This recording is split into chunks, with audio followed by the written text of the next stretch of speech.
Paramashivoham Om Nityananda Paramashivoham Om Nityananda Paramashivoham Om Nityananda Paramashivoham Om Nityananda Paramashivoham Om Nityananda Paramashivoham Om Nityananda Paramashivoham Om Nityananda Paramashivoham Nityananda Paramashivoham Om Nityananda Paramashivoham Om Nityananda Paramashivoham Om Nityananda Paramashivoham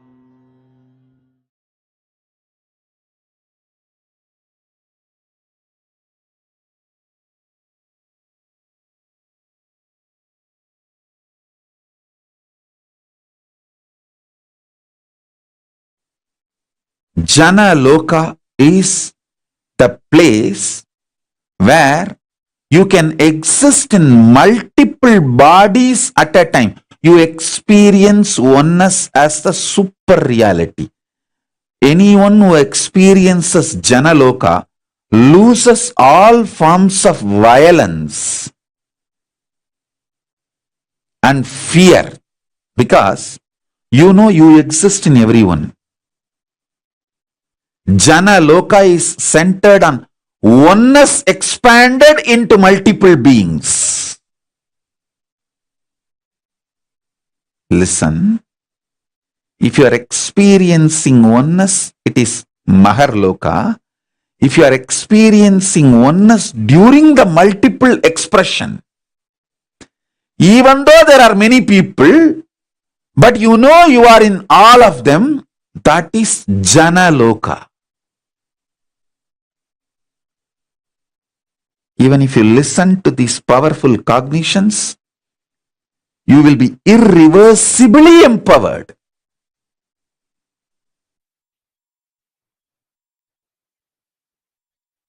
Janaloka means where billions of beings exist in complete sync. All of them are in the state of Advaita. All of them feel Nityananda Paramashivoham Om Nityananda Paramashivoham Om Nityananda Paramashivoham Om Nityananda Paramashivoham Om Nityananda Paramashivoham Om Nityananda Paramashivoham Om Nityananda